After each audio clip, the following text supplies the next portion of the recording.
وانشق البحار.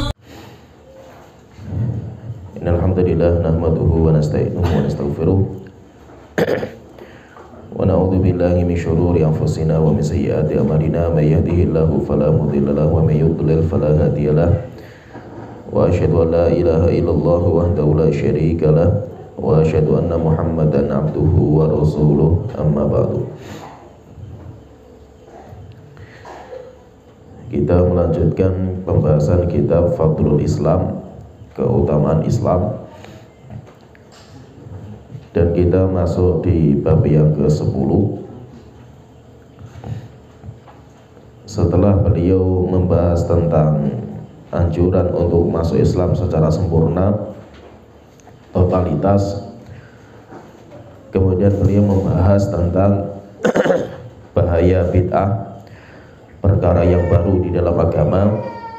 Kemudian beliau membahas juga tentang pelaku bid'ah itu susah sekali untuk bertobat kepada Allah Ta'ala. Maka kita masuk di bab 10.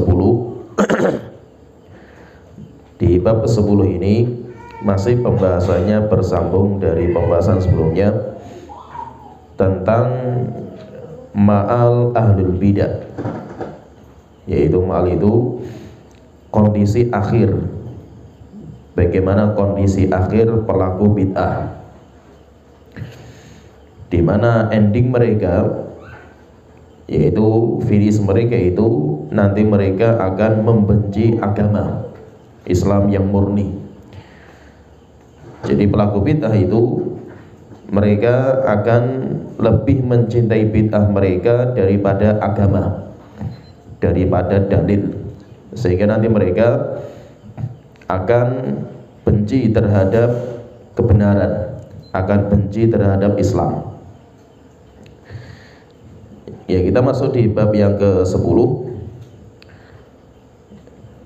Qala al-mu'allifu rahimahullah ta'ala, penulis semoga Allah ta'ala merahmati beliau berkata, bab qaulullah ta'ala ya ahlal kitab lima tuhajjuna fi ibrahima ila qaulihi wa ma kana minal musyrikin.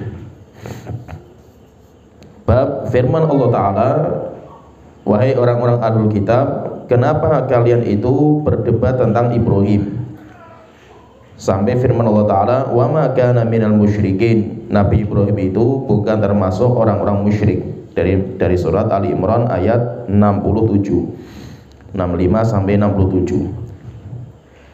Allah Ta'ala berfirman secara lengkap, kita bacakan di surat Ali Imran ayat 65, atau sebelumnya kita bacakan di ayat sebelumnya 64. Allah Ta'ala berfirman, qul ya ahlal kitab ta'alu ila kalimatin sawa'in bainana wa bainakum. Wahai orang, katakan wahai Rasulullah, wahai orang-orang ahlul kitab, yaitu orang Yahudi dan Nasrani, ta'alu, marilah, ila kalimatin sawa'in bainana wa bainakum, marilah kita menuju kepada sebuah pegangan kalimat yang kita kesepakati bersama antara kita dan kalian. Allah na'budu illallah wa la nusyrika bihi syai'ah, yaitu yang kita sepakati bersama, jangan kita beribadah kecuali hanya kepada Allah Ta'ala, dan jangan menyekutukan Allah dengan sesuatu apapun. Wala yattakhidha ba'duna ba'dun arbaba min dunillah, dan jangan sebagian kita menjadikan sebagian yang lain sebagai Tuhan-Tuhan tandingan Allah Ta'ala. Fa in tawallu faqulu syahadu bi anna muslimun, kalau mereka berpaling, katakan kepada mereka, saya bersaksi bahwasanya saya itu seorang muslim. Yaitu di sini Allah Ta'ala memerintahkan kepada Nabi Muhammad untuk mengajak orang-orang Yahudi dan Nasrani untuk kembali kepada agama murni mereka, yaitu agama murni itu agama yang esa, yaitu agama tauhid, hanya menyembah kepada Allah Ta'ala, jangan berbuat kesyirikan. Tapi rupanya mereka tidak mau. Setelah itu Allah telah ingatkan tentang Nabi Ibrahim, bahwa orang Yahudi, orang Nasrani, orang Muslim, semuanya itu mencintai Nabi Ibrahim. Semuanya itu menjadikan Nabi Ibrahim sebagai suri teladan. Dan Nabi Ibrahim orang yang bertauhid, tidak menyembah sesuatu selain Allah Ta'ala. Maka Allah Ta'ala berfirman, ya ahlal kitab lima tuhajjuna fi Ibrahim wa ma unzilatit Tauratu wal Injilu illa min ba'dihi afala ta'qilun. Wahai orang-orang ahlul kitab, orang Yahudi dan Nasrani, kenapa kalian itu berbantah-bantahan tentang Ibrahim? Yaitu mengatakan orang Yahudi, Ibrahim itu dari Yahudi. Orang Nasrani mengatakan ini Ibrahim itu ya Nasrani. Orang Muslim juga mengatakan Nabi Ibrahim itu ya Muslim. Wa ma unzilatit Tauratu wal Injilu illa min ba'di. Tidaklah kitab Taurat dan Injil diturunkan kecuali setelah Nabi Ibrahim. Yaitu Nabi Musa dan Nabi Isa itu kan setelah Nabi Ibrahim. Wa afala ta'qilun, kenapa kalian itu enggak berakal? Ha antum haula'i hajjatum fi ma lakum bihi ilm. Begitulah kalian. Kalian itu suka berbantah-bantahan terhadap apa yang kalian ketahui. Falimatu hajjuna fi ma laysa lakum bihi ilm. Tetapi kenapa kalian itu juga berbantah-bantahan terhadap sesuatu yang kalian enggak tahu ilmunya? Wallahu ya'lamu wa antum la ta'lamun. Sesungguhnya Allah mengetahui dan kalian tidak mengetahui. Yaitu apa? Kita yakin bahwasanya Allah itu Tuhan.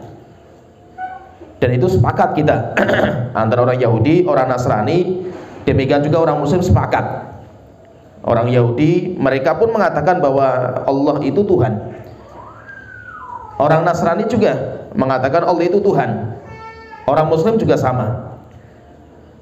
Yaitu tentang keesaan Allah Ta'ala, ketuhanan Allah Ta'ala. Akhirnya mereka nanti berbeda tentang Nabi Isa. Siapa Isa itu? Orang Kristen mengatakan Isa itu anak Tuhan. Kita katakan kalian ilmunya dari mana? Kalian menetapkan Isa itu anak Tuhan itu dari mana ilmunya itu? Nah orang Yahudi mengatakan Uzair itu anak Allah Ta'ala. Maka Allah Ta'ala mengatakan falimatu hajjuna fima laysa lakum bihi ilm. Kenapa kalian itu berbantah-bantahan terhadap sesuatu yang kalian itu nggak punya ilmunya? Yaitu tentang Isa itu anak Tuhan, Uzair itu anak Tuhan, itu nggak ada ilmunya.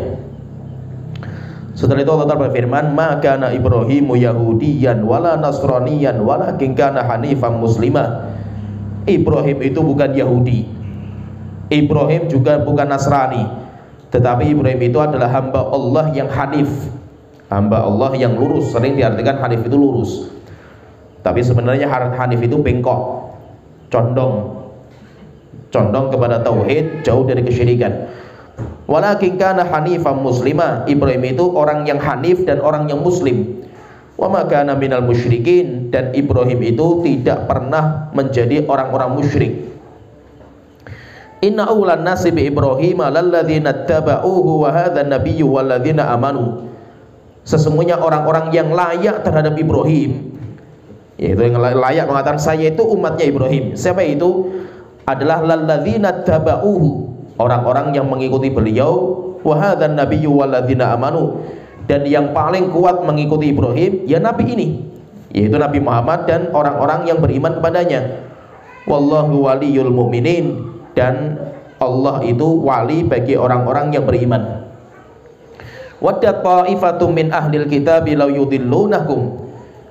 Sungguh orang-orang ahlul kitab itu berjuang untuk menyesatkan kalian wahai orang yang beriman, yang terus mengikuti suri teladan Nabi Ibrahim. Wa ma yudilluna illa anfusakum wa ma yash'urun, dan mereka tidak menyesatkan kecuali diri mereka sendiri dan mereka itu tidak sadar. Jadi ini di sini kalau kita perhatikan di sini, intinya orang-orang ahlul kitab, orang-orang Yahudi, orang-orang Nasrani, ketika mereka itu membuat bid'ah dalam agama mereka, yaitu mereka menjadikan Uzair sebagai anak Tuhan, bid'ah. Atau orang Kristen mengatakan bahwa Isa itu anak Tuhan, bid'ah juga di agama mereka. Hasilnya apa terakhirnya? Mereka nanti akan membenci keesaan Allah Ta'ala. Nah itu bid'ah itu, yaitu ketika bid'ah itu muncul, pasti nanti ada akhir estafet pelaku bid'ah, yaitu akhirnya apa? Mereka nanti pasti akan membenci agama, mereka akan membenci nabi mereka sendiri. Itu ending dari bid'ah. Wa qalu ta'ala, dan Allah Ta'ala juga berfirman, kata penulis di surat Al-Baqarah ayat 130, wa may yarghabu an millati Ibrahim illa man safiha nafsah. Tidaklah orang-orang yang membenci agama Ibrahim kecuali orang yang menghinakan diri sendiri, yang membodohkan diri sendiri, yaitu bodoh mereka itu. Jadi kalau kita lihat itu orang Yahudi, orang Nasrani, orang Muslim itu mereka punya kesamaan. Kesamaannya mereka itu apa? Mereka mengaku bahwa mereka itu pengikutnya Nabi Ibrahim, sehingga dinamakan dengan millah Ibrahimiyah, yaitu mereka itu sama-sama mengagungkan Nabi Ibrahim, dan mereka itu pengikut. Orang Yahudi seperti itu, orang Nasrani seperti, orang Muslim juga seperti itu. Tapi mereka itu karena mereka punya bid'ah dalam keyakinan mereka, akhirnya mereka itu nanti membenci Nabi Ibrahim. Orang Yahudi mereka benci sama Nabi Ibrahim karena Nabi Ibrahim itu tunduk patuh hanya kepada Allah Ta'ala. Orang Kristen sama juga. Maka tinggal orang Muslim yang senantiasa tunduk patuh kepada Nabi Muhammad, dan Nabi Muhammad diperintahkan untuk mengikuti Nabi Ibrahim.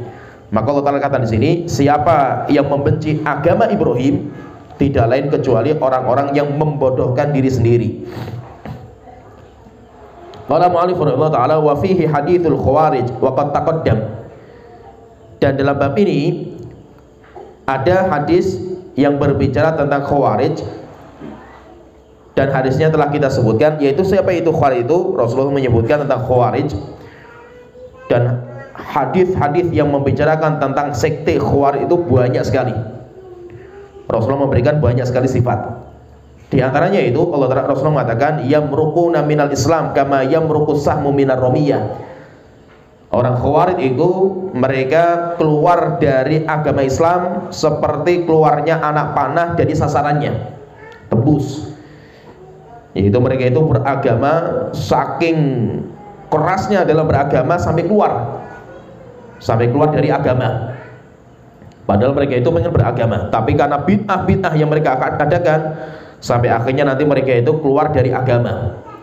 Nanti endingnya lagi mereka itu, kata Rasulullah, yaqtuluna ahlal Islam wa yada'una ahlal authan.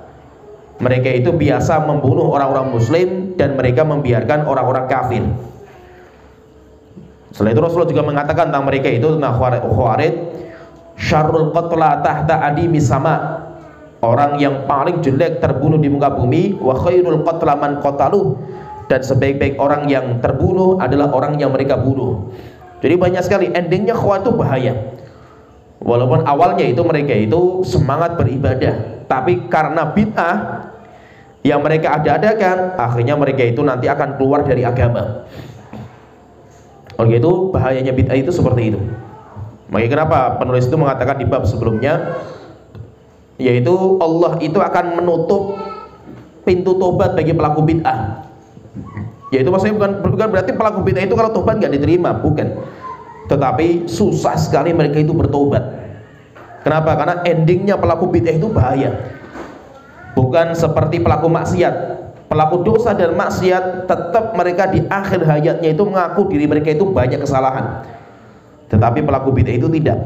Dan biasanya bid'ah itu pelan-pelan. Bid'ah itu pelan-pelan, itu sampai sebagian ulama itu mengatakan al bid'atu syarakul isyrak. Bid'ah itu teman akrabnya kesyirikan. Sehingga bid'ah itu kayak jembatan. Bid'ah itu kayak jembatan yang mengantarkan orang itu kepada kesyirikan dan kekufuran. Nah itu ketika orang itu membuka pintu-pintu bid'ah, pertama itu pelan-pelan. Bid'ah itu nggak mungkin besar gitu. Bid'ah itu pertama itu kecil, tapi menganggap itu baik. Lama-lama menjadi agama, terus akan terbuka besar, yang besar-besar, sampai akhirnya mereka itu nanti keluar dari agama. Kalau kita lihat bid'ahnya khawarij itu kan ada kelompok-kelompok yang hidup di zaman Abdullah bin Mas'ud radhiyallahu anhu. Bid'ahnya mereka itu kan awal-awal itu kan remeh gitu di zaman Abdullah bin Mas'ud. Yaitu mereka itu apa? Mereka itu bikin zikir jamaah, kumpul di masjid, bikin lingkaran, setiap orang itu membawa kerikil. Setelah itu mereka mengadakan zikir berjamaah. Itu kan bagus kan, itu sedikit sekali lah, kecil, bukan pokalnya besar itu. Tapi nanti endingnya apa? Endingnya itu nanti mereka memerangi Ali bin Abi Thalib bersama pasukan Nahrawan, dan mereka menganggap Ali itu kafir. Sampai akhirnya Rasulullah mengatakan tentang mereka itu kilabun nar, anjing neraka. Sehingga kata para ulama, bid'ah itu pasti apa? Dimulai dengan yang kecil. Setelah itu apa? Akan membuka bid'ah yang lebih parah lagi. Setelah itu kalau orang masuk ke situ akan buka yang lebih parah lagi. Sampai akhirnya endingnya nanti dia akan keluar dari agama, akan keluar dari Islam, dan itu bahayanya bid'ah seperti itu. Kemudian setelah itu penulis mengatakan wa fis shahihi annahu sallallahu alaihi wasallam qala. Di dalam hadis yang sahih Rasulullah sallallahu alaihi wasallam beliau bersabda, inna ala abi fulan laisu li bi auliya. Sesungguhnya keluarganya fulan bukan wali saya. Innama auliyai al-muttaqun. Sesungguhnya wali-waliku hanyalah orang-orang yang bertakwa. Wa fihi, dalam hadis yang sahih juga, An Anas radhiyallahu anhu anna Rasulullah sallallahu alaihi wasallam dzukira lahu anna ba'dha sahabati qala. Dari Anas bin Malik radhiyallahu anhu disebutkan bahwa Rasulullah sallallahu alaihi wasallam itu mendengar ada 3 orang. Jadi ada 3 orang datang kepada Aisyah. 3 orang itu bertanya tentang ibadahnya Rasulullah. Wahai Aisyah, ibadahnya Rasulullah itu kayak apa? Maka Aisyah itu menjelaskan ibadahnya Rasulullah itu biasa.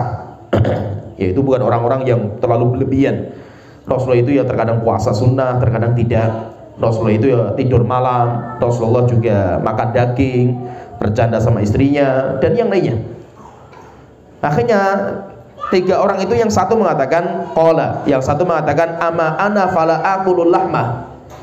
Kalau saya tidak akan makan daging. Saya tinggalkan kenikmatan dunia untuk sibuk ibadah. Wa qala al-akharu, kemudian yang kedua mengatakan ama ana fa aqumu wala anam. Kalau saya pengen sholat malam semalam suntuk setiap hari. Saya malam tidak akan tidur. Wa qala al-akharu, kemudian yang ketiga mengatakan ama ana fala atazawwajun nisaa. Kalau saya tidak mau menikah. Saya tidak mau menikahi perempuan. Wa qala al-akharu, kemudian yang lain juga mengatakan ama ana fa asumu dahra. Kalau saya pengen puasa setiap hari. Faqala Nabi sallallahu alaihi wasallam, maka Rasulullah mengatakan lakinni anamu wa aqum. Saya malam hari ya tidur, saya juga sholat malam. Wa asumu wa uftir, saya juga puasa sunnah dan saya juga tidak puasa sunnah. Wa atazawwajun nisaa, dan saya menikah dengan istri saya. Wa akulul lahma, saya juga makan daging. Faman raghiba an sunnati falaysa minni. Maka siapa yang dia benci terhadap sunnahku, maka dia bukan termasuk golonganku. Coba kalau kita perhatikan itu, benci kepada sunnah itu kan bahayanya, bahaya bid'ah seperti itu. Orang benci kepada sunnah itu bukan di awal-awal itu. Awal-awal itu dia itu suka dengan sunnah, tapi mulai satu bid'ah muncul. Setelah itu dia mulai cinta sama sunnah dan cinta sama bid'ah ini. Setelah itu muncul lagi bid'ah yang kedua, mulai dia itu nanti cinta kepada bid'ah yang kedua, masih dia itu cinta sama sunnah itu. Lama-lama dia itu akan tinggalkan sunnah dan benci sunnah. Sampai akhirnya apa? Sampai akhirnya dia itu nanti keluar dari agama. Kenapa? Karena bid'ah. Sehingga bid'ah itu tidak pernah berhenti. Sekali pintu bid'ah dibuka, akan membuka pintu bid'ah yang kedua. Yang kedua dibuka, pintu yang ketiga, terus sampai kita itu nanti keluar dari Islam. Kalau itu bid'ah itu nggak pernah selesai. Maka itu kata para ulama mengatakan setiap satu bid'ah muncul, maka satu sunnah itu dicabut. Kita muncul satu bid'ah, satu sunnah dicabut. 100 bid'ah muncul, 100 sunnah dicabut. Sehingga orang itu sudah tidak tahu mana yang sunnah dan mana yang bid'ah, itu nggak tahu. Dan itu bahaya. Orang tidak tahu lagi ini Islam dan ini kufur, itu sudah nggak tahu. Ya. Jadi itu bahayanya. Ini tauhid, ini syirik, itu sudah nggak tahu orang itu. Akhirnya dia nanti mengamalkan amal kekufuran, amal kesyirikan, dan dia itu nanti menganggap sedang beribadah kepada Allah Ta'ala. Setelah itu penulis mengatakan fata'ammal, coba kamu perhatikan ini, yaitu kisah hadis ini. Idza kana ba'du afadhili sahabati lamma aradu tabattul lil ibadati. Jika seandainya seorang sahabat yang mulia, dia ketika pengen tabattul itu menjadi biarawan atau biarawati, beribadah dengan cara tidak menikah. Dia itu tidak mau menikah karena untuk ibadah. Qala fihi hadzal kalam al-ghadhib. Rasulullah SAW itu mengatakan keras sekali kepada orang itu. Wasamma fi'lahu rughuban anis sunnah. Bahkan Rasulullah menjuluki perbuatan dia itu sebagai bentuk kebencian kepada sunnah. Fama dhannuka bi ghairi hadza minal bidah. Jika seandainya ini sahabat mulia, seorang sahabat, dan dia itu cuma pengen ibadah dengan cara nggak menikah, dia nggak menikah, itu saja Rasulullah menjuluki orang itu dengan benci kepada sunnah. Faman raghiba an sunnati. Ya, jadi gambarannya itu, kalau kita lihat ini seorang sahabat, dia pengen tidak menikah saja, cuma dia itu nggak pengen nikah karena pengen menyibukkan diri itu ibadah. Itu saja dijuluki sebagai orang yang benci kepada sunnahnya Rasulullah SAW. Kata beliau, apalagi yang mengamalkan itu orang yang bukan sahabat, orang yang sholatnya malas, orang yang zikir ya, baca Qurannya malas dan yang lainnya. Dan bid'ahnya nggak seperti ini. Kalau ini kan cuma nggak mau menikah gitu, saya pengen fokus ibadah. Itu saja Rasulullah mengatakan benci kepada sunnah. Apalagi kalau dia itu bikin ibadah sendiri, zikir sendiri, tata cara sholat sendiri, puasa sendiri. Maka Rasulullah SAW kalau melihat seperti itu, beliau lebih keras lagi nanti dalam mensifati.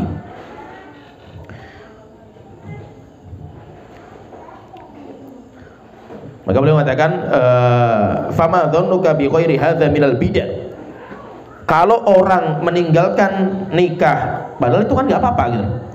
Orang tidak mau menikah kan boleh kan itu. Tapi ketika dia itu pengen ibadah, nganggap itu sebagai ibadah, itu saja dijuluki sebagai orang yang membenci sunnah. Fama dhannuka bi ghairi sahabah. Beliau mengatakan, bagaimana kalau seandainya bid'ahnya itu nggak sampai seperti ini, yaitu nggak melebihi seperti ini tuh, lebih daripada cuma tidak menikah. Fama dhannuka bi ghairi sahabah. Terus bagaimana kamu melihat kalau seandainya pelakunya itu bukan sahabat? Ini sahabat mulia saja ketika punya niatan seperti itu diingkari sama Rasulullah SAW, apalagi bukan sahabat. Kita masuk bab berikutnya, bab qaulullahi ta'ala fa'aqim wajhaka lidini hanifa fitratullahi allati fataran nasa 'alaiha. Al-ayah. Bab firman Allah Ta'ala, fa'aqim wajhaka lidini hanifa. Tegakkan wajahmu, arahkan wajahmu kepada agama yang lurus. Fitratullahi allati fataran nasa 'alaiha. Itulah fitrah Allah yang difitrahkan kepada semua manusia. Dalam surat Ar-Rum ayat 30. Yaitu nanti pembahasan ini masih melanjutkan pembahasan tadi setelahnya, yaitu tentang nanti ketika di hari kiamat itu ada orang-orang yang dia itu nanti akan menjadi pengikut sejatinya Rasulullah SAW, orang-orang yang terus menjaga sunnahnya beliau. Ada juga nanti orang-orang yang dia itu akan diusir dari umatnya Rasulullah SAW, diusir dari telaganya Rasulullah SAW, yaitu orang-orang yang sudah merubah fitrah mereka dengan bid'ah-bid'ah. Karena bid'ah itu akan merubah fitrah Islam, sehingga nanti semakin banyak bid'ah yang merubah fitrahnya, maka nanti dia itu semakin jauh diusir dari rombongan Rasulullah SAW. Allah Ta'ala berfirman, beliau sebutkan, Allah Ta'ala berfirman, kalau tadi ayat pertama dalam surat Rum ayat ke-30, Allah Ta'ala berfirman, fa'aqim wajhaka lidini hanifah. Tegakkan wajahmu untuk agama yang lurus, fitratullahi allati fataran nasa 'alaiha. Dan itulah fitrah yang Allah fitrahkan kepada semua manusia. Yaitu fitrah itu apa? Fitrah itu Islam. Fitrah itu Islam. Bukan fitrah itu bersih, kosong, kayak botol kosong tidak ada isinya, bukan. Fitrah itu adalah Islam. Karena Rasulullah mengatakan, ma min mauludin illa yuladu alal fitrah. Tidak ada orang dilahirkan kecuali dalam kondisi fitrah. Fa'abawahu yuhawidanihi. Orang tuanya lah yang merubah fitrah itu menjadi Yahudi, Majusi, dan menjadi Nasrani. Rasulullah tidak pernah mengatakan orang tuanya lah yang merubah fitrah anak itu menjadi Islam. Kenapa? Karena fitrah itu Islam. Oleh itu anak itu ketika lahir itu dalam kondisi Islam. Untuk menjadi orang Yahudi penyembah Uzair atau Nasrani yang menyembah Nabi Isa atau Majusi yang menyembah api itu butuh perubahan. Sehingga nanti orang tua yang merubah fitrah itu sampai akhirnya menjadikan anak itu menjadi penyembah api. Kayak Majusi itu butuh perubahan yang lama. Jadi itu merubah fitrah itu lama. Kalau orang tua itu tidak merubah fitrah itu, maka anak itu dia itu secara fitrahnya menyembah kepada Allah Ta'ala. Nah itu kata para ulama mengatakan bayi atau anak yang belum balik meninggal dunia, maka dia itu masuk surga. Kenapa masuk surga? Karena dia itu muslim. Bayi itu muslim. Maka itu ketika ada seorang anak lahir di keluarga muslim, nanti ketika balik tidak harus bersyahadat. Kenapa nggak bersyahadat? Kan syarat masuk Islam itu syahadat gitu. Karena dia sudah masuk Islam. Berbeda kalau bayi itu dilahirkan di keluarga kafir, bapak dan ibunya itu kafir, Kristen, Yahudi, Majusi. Maka nanti anak itu kalau balik, maka anak itu harus syahadat kalau ingin masuk Islam. Kenapa harus syahadat? Karena selama tinggal bersama orang tuanya, dia itu dirubah fitrahnya sama orang tua. Nah itu kalau ditanya berarti fitrah itu apa sih? Fitrah itu Islam, bukan kosong. Bukan fitrah itu kosong. Maka jangan sampai kita memahami anak itu fitrah. Fitrah itu kayak kertas kosong atau botol kosong yang belum ada isinya. Bukan. Fitrah itu Islam. Fitrah itu Islam. Sehingga anak itu ketika lahir dia itu sudah membawa Islam. Dia sudah membawa Islam dan nanti dirubah Islamnya itu sama orang tua. Sampai akhirnya nanti anak itu menjadi Yahudi, Nasrani dan Majusi. Allah Ta'ala berfirman di ayat kedua dalam surah Al-Baqarah ayat 132, wa wassa biha Ibrahimu banihi wa Yaqub. Nabi Ibrahim mewasiatkan anak-anaknya dengan kalimat itu, yaitu dengan kalimat la ilaha illallah. Demikian juga Nabi Yaqub. Nabi Yaqub juga mewasiatkan anaknya dengan kalimat itu, kalimat la ilaha illallah. Menunjukkan apa? Menunjukkan bahwa wasiat para anbiya dan rasul, wasiatnya para nabi dan rasul kepada umatnya, dan wasiat orang-orang yang bertakwa kepada anak mereka, itu adalah wasiat tauhid, wasiat la ilaha illallah. Dan itu mereka jaga. Kenapa? Karena mereka takut kalau seandainya anaknya itu mereka keluar dari kalimat itu, menjadi orang-orang yang kafir, orang-orang yang murtad dari agama.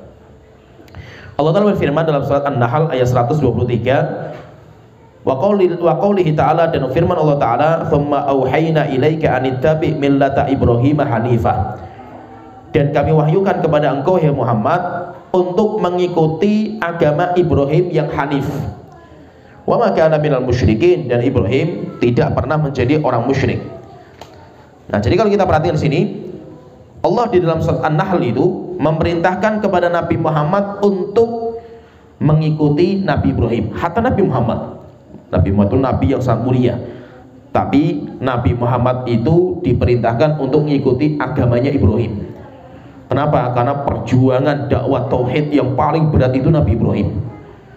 Luar biasa Nabi Ibrahim, sendirian Nabi Ibrahim itu. Sampai dikatakan itu oleh para ulama, di zamannya Nabi Ibrahim tidak ada yang menyembah Allah kecuali sendiri dia itu. Setelah itu nanti dia diikuti sama istrinya yaitu Sarah, kemudian diikuti sama keponakan yaitu Nabi Lut. Tapi sebelum istrinya dan Nabi Lut, Nabi Ibrahim itu sendirian. Dan itu apa? Satu bumi. Dikatakan oleh para ulama itu satu bumi. Semua manusia di bumi semuanya berbuat kesyirikan kecuali hanya Nabi Ibrahim. Sehingga dakwahnya Nabi Ibrahim itu luar biasa. Kita kalau melihat sejarahnya Nabi Ibrahim, Nabi yang paling berat karena berhadapan dengan masyarakat yang bermacam-macam, itu Nabi Ibrahim. Nabi Ibrahim berhadapan sama orang Irak yang dipimpin sama rajanya Namrud, yang menjadikan Namrud sebagai Tuhan. Akhirnya Nabi Ibrahim berdiskusi juga sama Namrud kan itu. Sampai diskusinya Allah telah sebutkan dalam Al-Quran. Kemudian Nabi Ibrahim juga berhadapan dengan penyembah bintang, dan mereka membuat patung-patung sebagai titisan bintang. Nabi Ibrahim diskusi juga sama mereka, itu disebutkan juga sama Allah Ta'ala diskusinya Nabi Ibrahim dengan mereka. Demikian juga Nabi Ibrahim berhadapan dengan bapaknya sendiri, Azar. diskusinya Nabi Ibrahim dengan bapaknya Allah juga sebutkan dalam Al-Quran. Demikian juga nanti Nabi Ibrahim itu pergi ke Mesir. Nabi Ibrahim pindah juga, inni muhajirun ila rabbi, saya hijrah tinggalkan Irak. Setelah itu Nabi Ibrahim ke Palestina.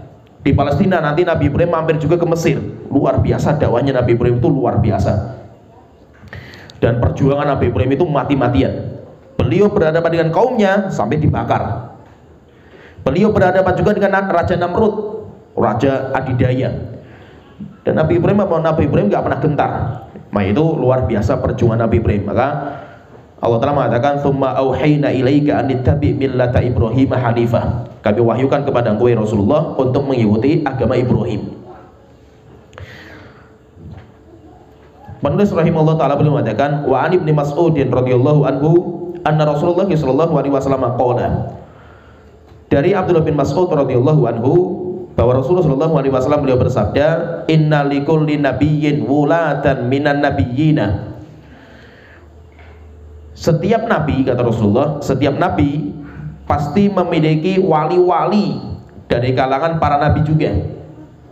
Yaitu kalau ada seorang rasul, misalkan Nabi Muhammad, misalkan Nabi Musa, misalkan ya, Nabi Musa diutus. Nanti Nabi Musa meninggal dunia, umatnya itu akan merubah. Setelah itu Allah nanti mengutus Nabi yang akan memperbaiki agamanya Nabi Musa. Nabi itu meninggal dunia, ganti Nabi yang baru untuk memperbaiki agamanya. Wa inna waliyyi minhum Abi Ibrahim al-Khalil wa Khalilur Rabbi. Dan wali saya dari mereka, yaitu dari kalangan para nabi, itu adalah bapak saya. Yaitu wali saya yang paling saya cintai itu bapak saya sendiri, yaitu Nabi Ibrahim, Khalilur Rabbi, kekasihnya Allah Ta'ala. Thumma qara'a, setelah itu Rasulullah SAW membaca, "Inna awlan nasi bir Ibrahim lalladzina taba'uhu wa hadza nabiyyu walladzina amanu wallahu waliyul mu'minin."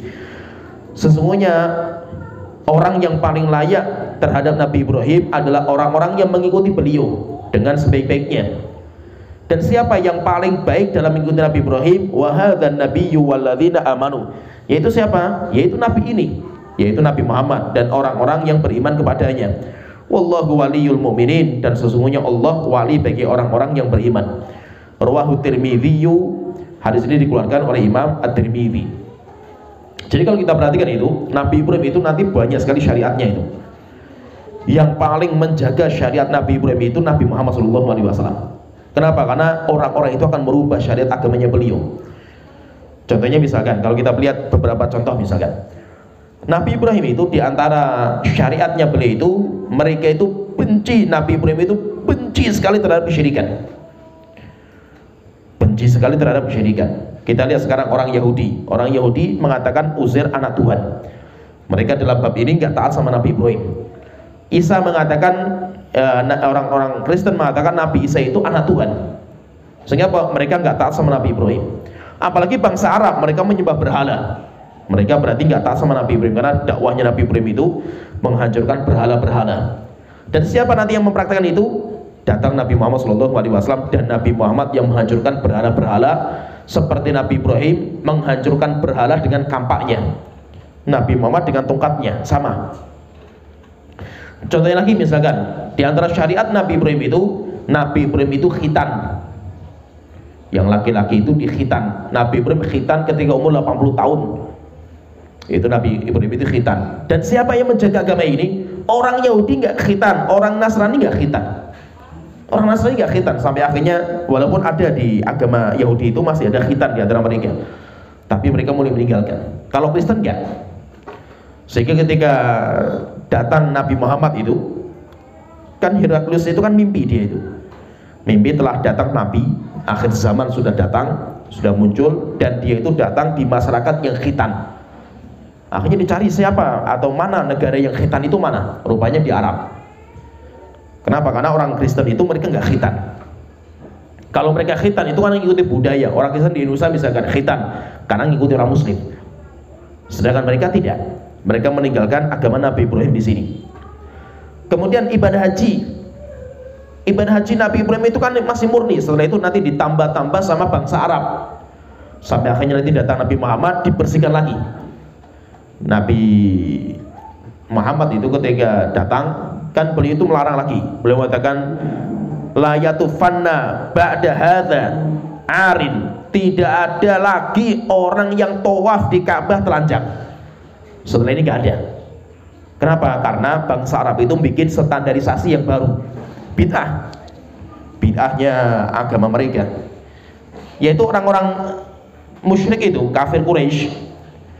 Mereka itu nanti mensyaratkan bagi orang yang datang dari luar Mekah, mereka itu tidak boleh tawaf di Ka'bah kecuali dengan pakaian orang Quraisy. Berarti apa? Mereka harus meninggalkan pakaiannya itu. Maka nanti mereka harus pinjam atau beli dari orang Quraisy.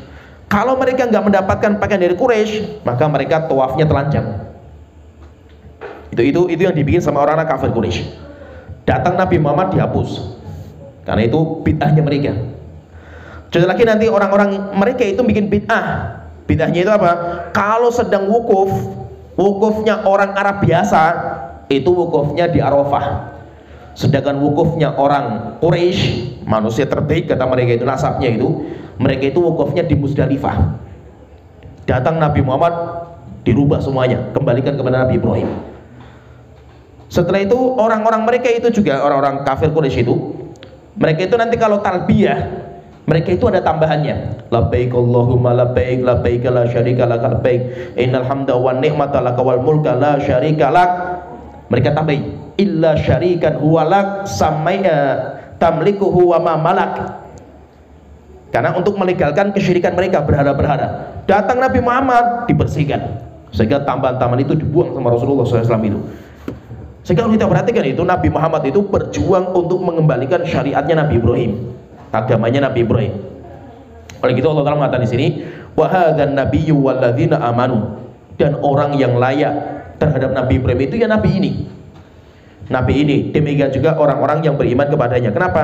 Karena Nabi ini tunduk patuh untuk berjuang mengikuti Nabi Ibrahim alaihissalam. Setelah itu penulis mengatakan wa an Abi Hurairah radhiyallahu anhu marfu'an, dari hadis Abu Hurairah radhiyallahu anhu secara marfu, bada al-islamu ghariban wa sayaudu ghariban kama bada'a fatuba lil ghuraba. Islam dimulai dengan sesuatu yang asing, dan Islam akan kembali dengan yang asing lagi sebagaimana dimulai. Fatuba lil ghuraba, bahagia bagi orang-orang yang asing. Rawahu Muslim, hadis ini dikeluarkan oleh Imam Muslim. Hadis ini sahih, tapi semua tambahan yang menjelaskan siapa orang-orang yang asing, semuanya hadisnya dhaif.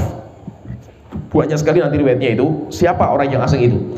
Ada riwayat yang mengatakan alladzina yafirruna bidinihi minal fitan, orang yang melarikan diri mereka untuk menyelamatkan agama dari fitnah yang ada, seperti para sahabat yang hijrah. Tujuannya apa? Menyelamatkan agama mereka. Ada riwayat yang mengatakan alladzina yuslihuna ma afsadan nas, orang-orang yang memperbaiki agama yang sudah dirusak oleh manusia. Dan yang lainnya banyak nanti. Fatuba lil ghuraba, orang yang asing itu apa? Ada juga riwayat mengatakan unasun solihun qalilun, orang yang soleh yang jumlahnya sedikit di masyarakat yang sudah rusak. Jadi orang masyarakatnya sudah rusak, kemudian ada satu orang, dua orang yang kembali kepada agama.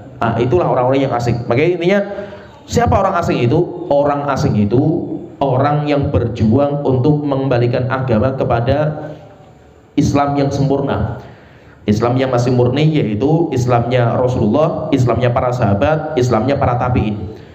Mereka nanti akan menjadi orang-orang yang asing. Kenapa? Karena sunnah di akhir zaman itu asing disebabkan karena bid'ah bermunculan. Sehingga mereka tidak peduli lagi dengan bid'ah, mereka tidak peduli dengan budaya, mereka tidak peduli dengan pendapat orang. Yang mereka pedulikan itu sunnahnya Rasulullah SAW. Pasti nanti mereka itu akan menjadi asing.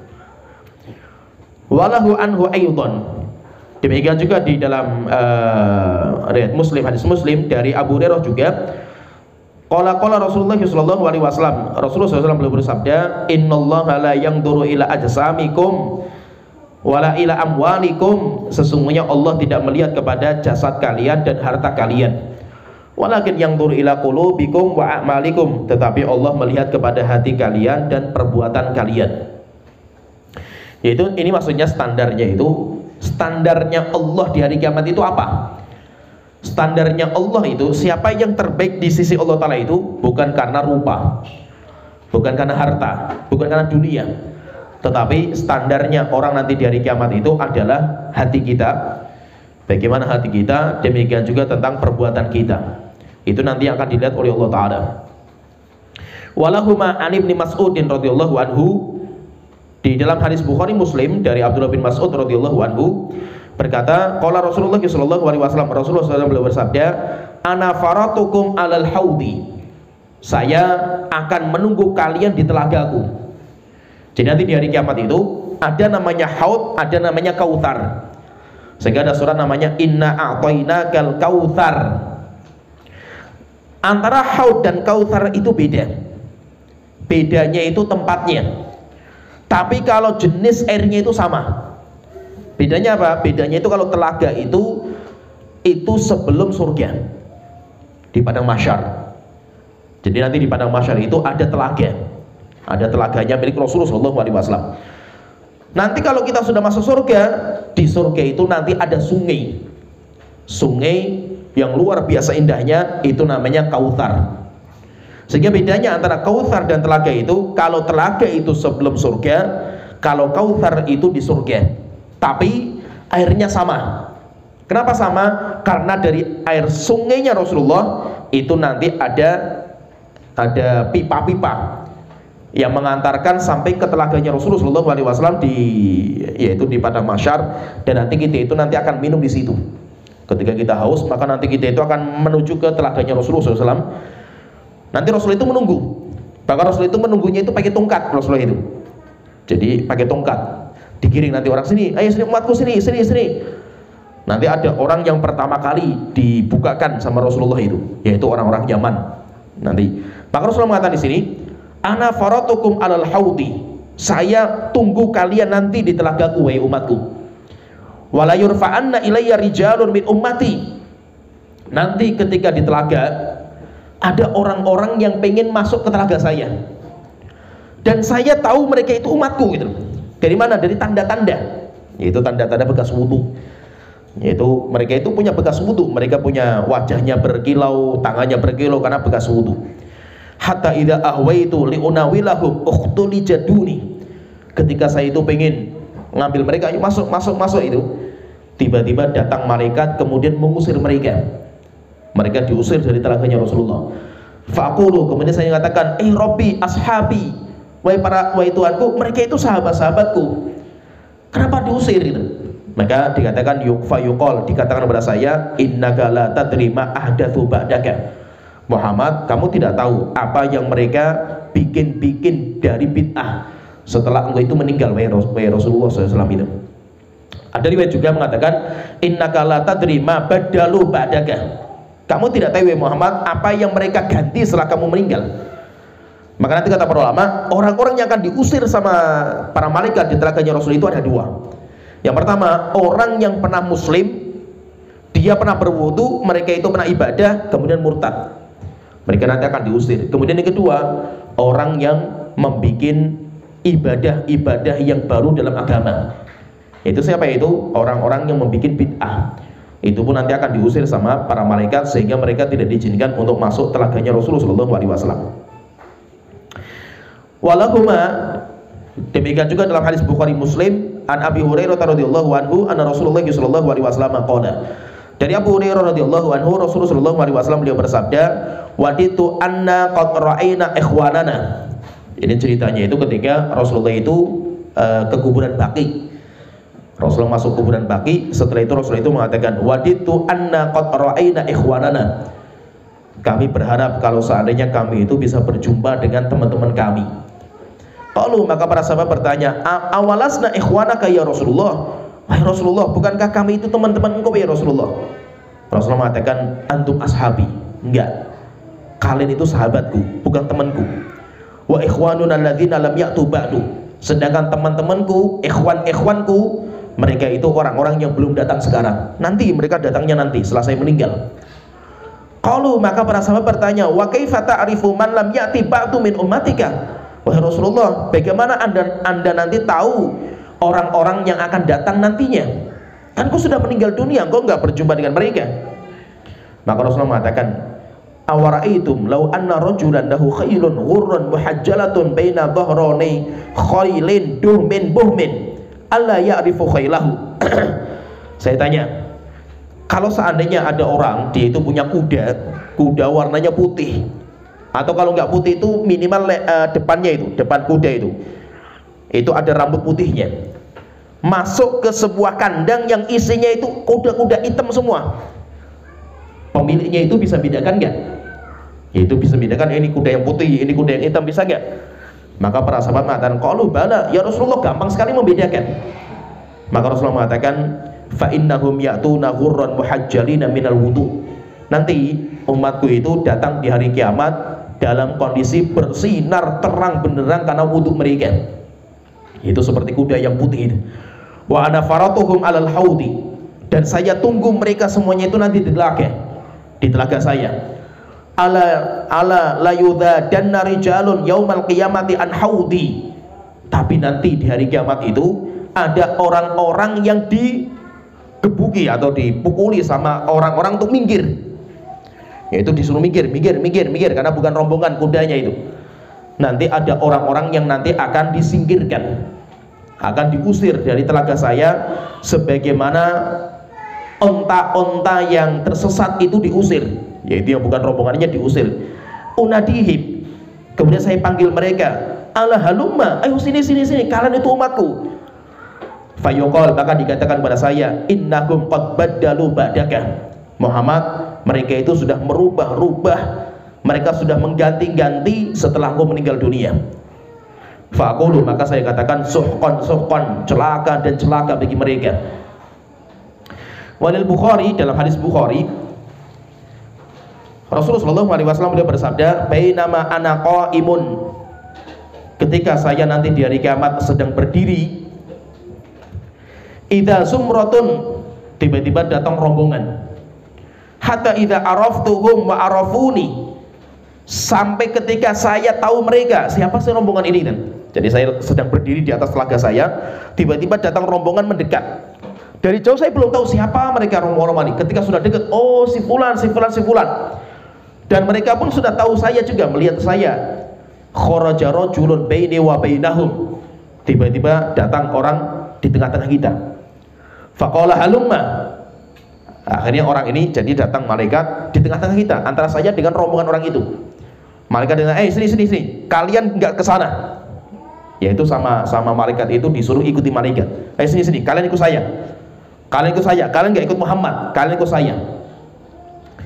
Fakultu, maka saya tanya kepada malaikat, halumma, wahai orang-orang rombongan sini, kalian ikut saya aja gitu.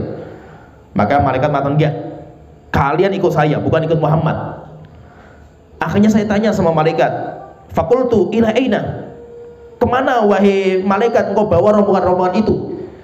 Qala ilan nar, wallahi akan saya bawa mereka ke neraka demi Allah.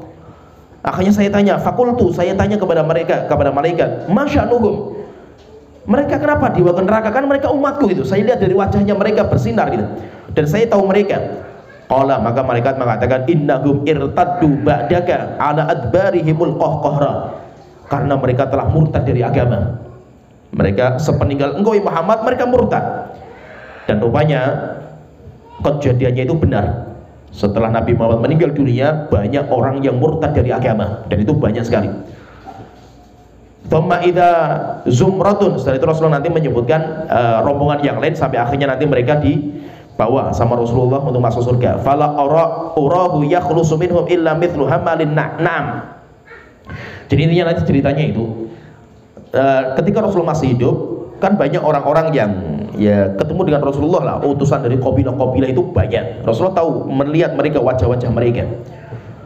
Tapi nanti rupanya di hari kiamat itu mereka diusir, sampai akhirnya nanti mereka digiring sama malaikat untuk masuk neraka. Ketika Rasulullah mengatakan, malaikat, mereka kan umatku, maka malaikat mengatakan, wahai Muhammad, kamu tidak tahu mereka itu murtad setelah meninggal dunia. Dan rupanya kalau kita lihat sejarah, setelah meninggalnya Rasulullah, itu zaman dinamakan dengan zaman Nuriddah. Jadi kalau kita lihat itu dalam Islam, kalau kita lihat perjuangan Islam, perjalanan Islam itu, itu nanti ada 3 zaman yang paling berat menimpa Islam. Itu ada 3. Yang pertama dinamakan dengan zaman Riddah, zaman banyaknya orang murtad dari agama. Itu zamannya Abu Bakar, dan sikap Abu Bakar yang terbaik, tegas beliau itu. Umar bin Khattab pun menyesal juga, karena Umar bin Khattab termasuk yang lembek dalam bab ini. Sampai akhirnya kan ditegur sama Abu Bakar, "Wahai Umar, kamu dulu terkenal orang yang paling keras gitu loh. Kenapa dalam masalah ini kamu itu orang lembek gitu loh?" Yaitu kalau Abu Bakar nggak diperangi semuanya sama Abu Bakar, sampai akhirnya Islam bisa tegak. Kemudian setelah yang kedua dinamakan dengan zamanul mihnah, zaman di mana ulama-ulama itu dites, diuji dengan pertanyaan-pertanyaan akidah yang menyimpang, Al-Quran makhluk, sampai akhirnya banyak ulama yang digantung, banyak ulama yang disembelih. Itu zamannya Imam Ahmad, dan yang paling kuat di sini adalah Imam Ahmad bin Hanbal. Sampai akhirnya beliau dicambuk, beliau disiksa dalam penjara. Kemudian yang ketiga, zaman yang ketiga yang paling berat itu namanya zamanul fitnah, zaman ketika bid'ah itu merajalela sampai sunnah itu asing. Yang paling kuat di sini adalah zamannya Syekhul Islam Ibnu Taimiyah, sampai akhirnya beliau di penjara, keluar masuk penjara, sampai akhirnya beliau pun meninggal di penjara karena fitnah. Maka itu zamannya Abu Bakar itu nggak main-main. Rasulullah meninggal dunia, bahkan sebelum meninggal dunia itu sudah muncul nabi palsu. Musailamah al-Kadzdzab muncul, Tulaihah muncul, Al-Ansi Tulaihah muncul, Aswad muncul, Aswad Al-Ansi. Kemudian seorang wanita juga namanya Sijah, seorang wanita penyihir, muncul juga sebagai nabi. Abu Bakar harus melawan mereka. Di sisi lain muncul lagi kelompok-kelompok orang Arab yang tidak mau bayar zakat. Mereka beranggapan zakat itu kan dibayar untuk Nabi Muhammad. Nabi Muhammad meninggal, selesai, zakat nggak ada. Abu Bakar itu zaman itu harus menghadapi 2 pasukan ini, harus menghadapi nabi-nabi palsu, di sisi lain menghadapi orang-orang yang tidak mau bayar zakat. Mereka yang tidak mau bayar zakat, mereka datang, utusan mereka itu datang ke Abu Bakar. Materi Abu Bakar, khalifahnya Rasulullah, kami dulu bayar zakat sama Rasulullah, Nabi Muhammad ketika masih hidup. Setelah itu kami nggak mau bayar zakat dan kami punya kekuatan. Akhirnya Abu Bakar mengatakan, demi Allah akan saya perangi semua orang yang membedakan antara sholat dan zakat. Lau mana'uni inakon, kalau dulu kalian bayar untuk Rasulullah itu cempe, kalian dulu bayar cuma seperti itu, Nabi Muhammad meninggal, kalian tidak mau bayar, saya bunuh kalian semua. Akhirnya mereka setelah itu pulang, bikin kekuatan besar, mereka itu berkumpul, terjadi pertempuran dengan kaum muslimin. Di sisi lain muncul lagi nabi-nabi palsu, dan mereka banyak berkumpul mereka itu. Sijah punya kekuatan, 2 kabilah besar. Musailamah al-Kadzdzab punya kekuatan besar juga. Akhirnya mereka menikah. Ini sama-sama pendusta itu menikah. Musailamah al-Kadzdzab, Sijah menikah. Walaupun menikahnya itu 5 tahun mereka itu. Setelah itu mereka bercerai, tapi menikah untuk menyatukan kekuatan untuk menghancurkan Islam. Nggak main-main mereka itu. Sampai terjadi peperangan dahsyat dengan kaum muslimin dipimpin sama Khalid bin Walid, namanya perang Yamamah. Di perang itu banyak sahabat-sahabat meninggal dunia dan banyak penghafal Quran yang meninggal. Sampai ketika sudah selesai peperangan, selesai menang Islam, setelah itu kan Umar bin Khattab memberikan pendapat kepada Abu Bakar, "Wahai Abu Bakar, sudah banyak para sahabat penghafal Quran yang meninggal. Saya takut nanti Al-Quran akan hilang. Tolong Al-Quran dibukukan." Setelah itu baru nanti terjadi pembukuan Al-Quran setelah perang Yamamah. Dan yang membunuh Musailamah al-Kadzdzab itu Al-Wahsy. Wahsy itu yang membunuh Hamzah dalam perang Uhud. Ketika dia masuk Islam kan dia ambil tongkatnya itu. Dia mengatakan, saya berjanji dengan tongkat ini saya akan menebus dosa saya. Tongkat ini dulu telah membunuh manusia terbaik, yaitu pamannya Rasulullah, Hamzah, maka ini akan saya gantikan untuk membunuh manusia paling jelek di muka bumi, yaitu Musailamah al-Kadzdzab. Sampai akhirnya berhasil. Jadi maksudnya itu banyak nanti orang-orang yang murtad dari agama itu banyak. Walahuma, di dalam hadis Bukhari dan Muslim juga dari hadis Abdullah bin Abbas radhiyallahu anhu, Rasulullah bersabda, "Fa'aqulu kama qala al-'abdu shalih." Saya ketika melihat ada umat-umatku yang diusir dari telaga, saya itu hanya mengatakan seperti yang dikatakan oleh hamba yang soleh, yaitu Nabi Isa. Wa kuntu 'alaihim syahidan ma dumtu fihim. Wahai Tuhanku, saya menjadi saksi akan umatku ketika saya masih hidup. Falamma tawaffaitani, tapi ketika engkau sudah matikan saya sudah tidak bisa mengawasi mereka lagi, wahai Tuhanku. Kalau mereka murtad, mereka itu kufur, itu sudah bukan tanggung jawab saya, wahai Tuhanku, karena saya sudah meninggal gitu. Maka Rasulullah ketika melihat orang-orang diusir, maka beliau mengatakan seperti itu. Walahuma dalam hadis Bukhari Muslim juga darinya, yaitu dari Abdullah bin Abbas marfu'an secara marfu, Rasulullah bersabda, ma min mauludin yuladu illa al fitrah. Tidak ada anak yang dilahirkan kecuali dalam kondisi fitrah. Fitrah tadi kita sebutkan, fitrah itu Islam. Fa abawahu yuhawidanihi au yunassiranihi au yumajjisanihi. Orang tuanya lah yang menjadikan anak itu menjadi Yahudi atau Nasrani atau Majusi. Kama tuntajul bahimatu bahimatan jam'a. Sebagaimana binatang, yaitu kita itu kalau punya ternak, bahimatan jam'a, yaitu binatang yang masih bagus. Hal tuhissuna fiha min jada'a hatta takunu antum tajda'unaha. Yaitu tidak mungkin orang itu bercampur gitu. Tidak mungkin yang kafir mukmin itu bisa bercampur. Tsumma qara Abu Hurairah, setelah itu Abu Hurairah mengatakan fitratullahi lati fataran nasa 'alaiha. Itu fitrah yang Allah fitrahkan kepada manusia. Kemudian setelah itu beliau membawakan hadis setelah itu wa an Hudzaifah radhiyallahu anhu qala. Dari Hudzaifah radhiyallahu anhu beliau berkata, Hudzaifah itu dijuluki nanti dengan julukan Sirrun Nabi, sang pembawa rahasia Rasulullah SAW. Kenapa dijuluki seperti itu? Karena dia itu yang tahu daftar nama-nama orang munafik. Rasul itu tahu orang-orang munafik itu siapa saja, Rasulullah tahu. Tapi Rasulullah tidak mau memberitahu kepada siapa saja. Tidak pernah mengabarkan kepada seorang sahabat, oh si fulan itu munafik, si fulan itu malah nggak pernah. Kecuali Hudzaifah. Sehingga Hudzaifah itu tahu daftar-daftarnya orang munafik. Hudzaifah bercerita, kana nasu yas'aluna an Rasulillah sallallahu alaihi wasallam anil khair. Dahulu ketika Rasulullah masih hidup, para sahabat itu senang sekali bertanya sama Rasulullah tentang kebaikan. Karena memang mereka para sahabat itu orang yang paling rakus akan kebaikan. Wa ana as'alu an syarr, kalau saya tidak. Saya ketika Rasulullah masih hidup, saya ada kesempatan kalau saya bertanya bukan kebaikan. Tapi kalau saya itu bertanya kepada Rasulullah tentang kejelekan. Kenapa? Makhafata ayyudrikani. Karena saya takut kalau saya nggak tahu ilmunya tentang kejelekan itu, nanti kejelekan itu akan menimpa saya. Saya nanti akan jatuh kepada kejelekan itu. Fakultu, saya bertanya sama Rasulullah, ya Rasulullah, inna kunna fi jahiliyatin wa syarr. Kami dulu hidup pada zaman jahiliyah yang penuh dengan kerusakan. Faja'anallahu bihadzal khair. Setelah itu Allah datang membawa kebaikan ini, yaitu Islam, hidayah. Fahal ba'da hadzal khairi min syarr. Wahai Rasulullah, saya ingin bertanya, apakah setelah kebaikan ini, yaitu Islam itu, nanti akan datang kejelekan ya Rasulullah? Qala, maka Rasulullah mengatakan, na'am, iya. Setelah ini nanti akan datang kejelekan. Fakultu, saya bertanya lagi, wahal ba'da hadzal syarri min khair. Ya Rasulullah, apakah setelah kejelekan yang datang nanti, setelahnya itu akan datang kebaikan lagi ya Rasulullah? Qala, na'am wa fihi dakhon. Iya, akan datang lagi kebaikan. Tapi kebaikannya itu ditutupi dengan kabut. Kabut sehingga nggak kelihatan, samar kebaikan itu. Qultu, saya bertanya, wa ma dakhonuhu. Wahai Rasulullah, dakhonnya itu apa? Kabutnya itu apa yang membuat samar kebaikan itu? Maka Rasulullah mengatakan, qaumun yastannuna bi ghairi sunnati. Yang membuat samar kebaikan itu adalah orang-orang yang ngambil petunjuk bukan dari petunjukku.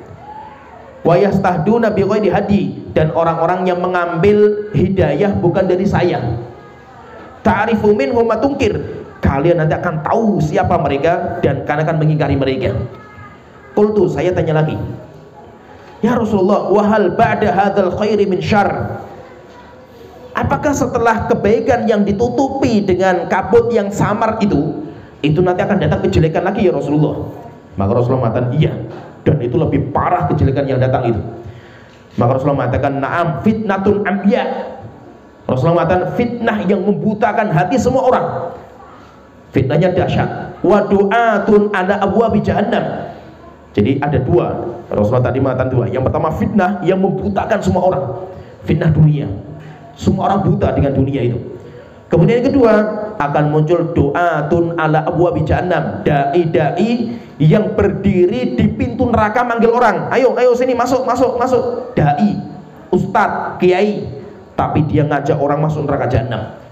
Man ajabahum ilaiha qadhafuhu fiha. Siapa yang mengikuti ajakan mereka, maka mereka akan diseret ke neraka jahanam mereka ini. Qultu, saya bertanya lagi, ya Rasulullah, sifhum lana. ya Rasulullah tolong sifati dai-dai itu kayak apa mereka itu, sifatnya kayak apa? Maka Rasulullah mengatakan qaumun min jildatina, mereka kulitnya kayak kita, yaitu apa? Agamanya Islam mereka itu.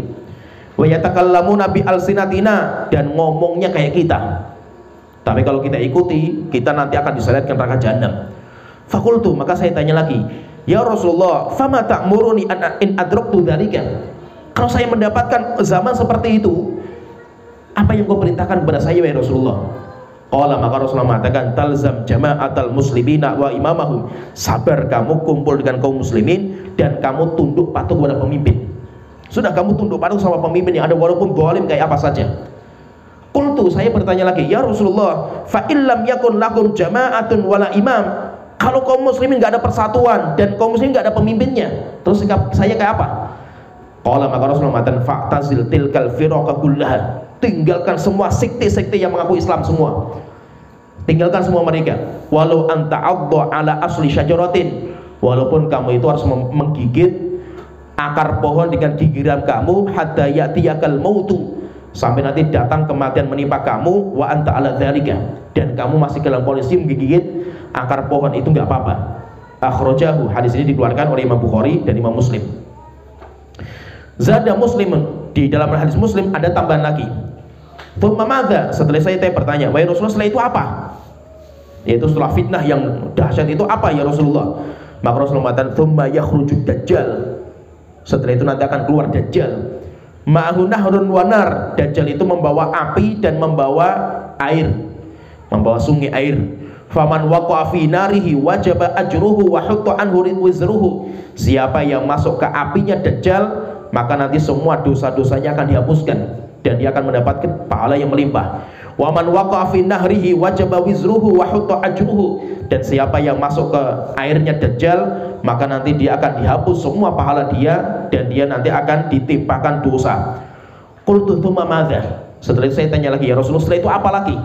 Maka Rasulullah mengatakan tsumma qiyamus saah, setelah itu nanti akan terjadi hari kiamat. Kalau kita perhatikan hadis ini, masya Allah, ini hadis yang luar biasa ini. Kalau kita gali hadis ini, kita bongkar faedahnya, banyak sekali ini hadis ini. Intinya kalau kita perhatikan bahwa perjalanan Islam itu seperti itu. Sampai nanti datang di zaman yang seperti kita lah, zaman yang penuh dengan fitnah, fitnah yang membutakan mata semua orang, di mana orang sudah nggak peduli dengan Islam, nggak peduli dengan surga, nggak peduli dengan halal haram, nggak peduli biasanya. Yang penting apa? Yang penting saya itu berhasil jadi pemimpin. Yang penting saya itu punya duit. Yang saya itu penting itu saya punya jabatan. Gak peduli dengan apa saja lah itu. Haram halal gak peduli saya itu. Jadi apa? Fitnah yang membutakan mata semua orang. Sehingga apa? Sehingga dunia itu kayak Tuhan sekarang itu. Duit, jabatan itu kayak Tuhan. Sehingga apa? Semua halal untuk menggapai itu. Dan itu kita semuanya sudah melihat lah fitnah ini. Kayak apa fitnah ini? Dahsyat luar biasa itu. Kemudian yang kedua, ini zaman yang kita sudah tahu juga lah. Kita sudah merasakan dai-dai yang menyeru orang bukan untuk surga, tapi menyeru orang ke neraka jahanam. Sifatnya mereka itu kulitnya kayak kita itu, bungkusnya itu kayak kita, sama, nggak ada bedanya. Mereka ngomongnya kayak kita juga itu, ngomongnya itu pakai dalil Al-Quran ayatnya itu, tapi karena bodohnya kita nganggap mereka itu menyelamatkan kita dari neraka jahanam. Rupanya kalau kita ikuti, malah mereka itu menyeret kita ke neraka jahanam. Tidak ada cara kecuali apa? Ya kita belajar. Nah, kita lanjutkan. Waqala Abul Aliyah, berkata Imam Abul Aliyah, ta'allamul Islam, belajarlah Islam kalian itu. Fa idza ta'allamtumuhu fala targhabu anhu, kalau kalian sudah belajar Islam, amalkan Islam itu dan jangan kalian itu membencinya. Wa alaikum bisiratil mustaqim, dan wajib kalian untuk memegang siratal mustaqim, agama yang lurus. Fa innahul Islam, yaitu adalah agama Islam. Fala tanhirifu anis sirati shimalan wala yamina, jangan sekali-kali kalian itu belok ke kanan dan ke kiri dari jalan yang lurus. Wa alaikum bisunnati nabiyyikum, kalian wajib memegang sunnah nabi kalian. Wa iyyakum wa hadhil ahwa, dan tinggalkan bid'ah-bid'ah, perkara-perkara yang baru di dalam agama. Setelah itu beliau mengatakan, ta'ammal kalam Abil Aliyah hadza ma ajmalahu, coba perhatikan ucapan Imam Abul Aliyah, sangat indah sekali. Wa'rif zamanahu alladhi yuhadziru fihi minal ahwa, dan coba kita lihat ini zaman kapan. Abul Aliyah itu zaman kapan itu? Itu zaman salaf. Zaman salaf saja beliau sudah mengingatkan seperti ini, yaitu sudah mengingatkan bahaya seperti itu. Allati manittaba'aha faqad raghiba 'anil Islam. Siapa yang mengikuti bid'ah maka dia telah benci terhadap Islam. Wa tafsirul Islam bisunnah, dan beliau menafsirkan Islam itu dengan sunnah. Wa khaufuhu 'ala a'lamit tabi'in wa ulama'ihi minal khuruj 'anil Islam wa sunnah. Dan beliau itu sudah mengingatkan ulama-ulama tabi'in, ulama-ulama zaman itu jangan sampai keluar dari sunnah, dari Islam dan sunnah. Ya tabayyanu laka makna qouli ta'ala. Dari ini nanti kamu akan tahu firman Allah Ta'ala, idh qala lahu rabbuhu aslim, ketika Allah mengatakan kepada Nabi Ibrahim, aslim, tunduk patuhlah. Wa qali ta'ala, dan Allah Ta'ala berfirman, wa wassa biha Ibrahimu banihi wa Yaqub. Nabi Ibrahim berwasiat kepada putra-putranya dengan kalimat itu, dan Nabi Yaqub. Wa qali ta'ala, dan firman Allah Ta'ala, wa may yarghabu an millata Ibrahim illa man safiya nafsah. Siapa yang benci kepada agama Ibrahim, maka dia telah membodohkan dirinya sendiri. Wa ashbahi hadhil usulil kibar, dan yang mirip dengan pondasi-pondasi besar seperti ini. Allati hiya aslul usul, dan itulah pondasi paling penting. Wan nasu anha fi ghaflah, tapi kenyataannya banyak orang yang lalai dalam masalah itu. Itu masalah iman. Wa amal insanu alladhi yaqra'uha wa ashbahaha wa huwa aminun mutmainnun annaha la tanaluhu. Setelah itu mengatakan wa bi ma'rifati hadza yatabayyanu laka ma'nal ahadits fi hadzal bab wa amsalihha. Demikian juga dengan membaca ini, kamu nanti akan faham tentang mana hadis-hadis yang kita sebutkan dalam bab ini. Setelah itu mengatakan wa amal insan, sedangkan orang alladzi yaqra'uha, yang membaca ayat ini dan hadis ini, wa huwa amin, dia merasa aman, tentram, mutmainnun annaha la tanaluhu, dia itu merasa aman, tidak mungkin jatuh pada kesyirikan. Saya sudah pasti masuk surga, saya sudah aman. Yatunnuha min nasin kanu fabanu aminan makrullah. Mereka itu menganggap diri mereka sudah beriman sempurna, padahal mereka itu orang-orang yang lalai, mereka yang mendapatkan tipu daya Allah Ta'ala. Sebagaimana Allah Ta'ala berfirman dalam surah Al-A'raf ayat 99, fala ya'manu makrullah, jangan sekali-kali kalian merasa aman dari tipu daya Allah Ta'ala, makarnya Allah Ta'ala, illal qaumul khasirun, kecuali orang-orang yang merugi. Wa an Ibnu Mas'ud radhiyallahu anhu qala, dari Abdullah bin Mas'ud radhiyallahu anhu, beliau berkata, khattalana Rasulullah sallallahu alaihi wasallam khattan. Rasulullah itu pernah membuat garis kepada kita, satu garis lurus. Rasulullah garis dengan kayu, satu garis lurus. Tsumma qala, setelah itu Rasulullah mengatakan, hadza sabilullah mustaqim, ini jalan Allah yang lurus, ikuti jalan ini. Tsumma khatta khututan an yaminihi wa shimalihi, setelah itu kanan kiri jalan, garis itu garis kecil-kecil, pendek-pendek, kanan kiri, kanan kiri, kanan kiri. Setelah itu Rasulullah mengatakan, hadhihi subul, jalan-jalan ini, ala kulli sabilin minha syaitonun yad'u ilaihi, setiap jalan ada syaitan yang ngajak manusia untuk keluar dari jalan yang lurus. Jadi ada jalan yang lurus, ini yang menyampaikan kepada Allah Ta'ala. Nanti ada garis-garis kanan kiri, kanan kiri, kanan kiri. Setiap garis itu ada syaitannya, itu ada dai-nya, ada ustadznya, ada kiainya mengajak di situ. Tapi siapa yang ikuti, dia akan keluar dari jalan Allah Ta'ala yang lurus. Wa qara'a, setelah itu beliau, Rasulullah membaca firman Allah Ta'ala, wa anna hadza sirati mustaqiman fattabi'uhu, inilah jalanku yang lurus, yaitu garis yang lurus tadi, ikuti jalan ini. Wala tattabi'us subula, sekali-kali jangan kalian mengikuti jalan-jalan yang macam-macam kanan kiri jalan itu. Fatafarraqu bikum an sabilihi, akhirnya kalian bercerai-berai dan kalian tinggalkan jalan yang lurus. Rawahul Imam Ahmad wan Nasa'i, hadis ini dikeluarkan Imam Ahmad dan Imam An-Nasa'i. Ya. Jadi kalau kita perhatikan hadis ini, intinya bahwa jalan Allah itu lurus, yaitu Al-Quran, Sunnah dengan pemahaman sahabat, pemahaman salaf. Dan bid'ah itu bahaya. Bid'ah itu bahaya karena bid'ah itu kalau kita ikuti, kita semakin jauh dari jalan yang lurus, sampai akhirnya nanti kita akan diusir sama para malaikat dari telaganya Rasulullah SAW. Maka tidak ada cara kecuali apa? Kita itu belajar sunnah, kita itu belajar agama yang lurus itu apa, ajaran yang benar itu apa. Itu cara kita menyelamatkan dari kesesatan, menyelamatkan kita dari kebinasaan itu dengan cara seperti itu.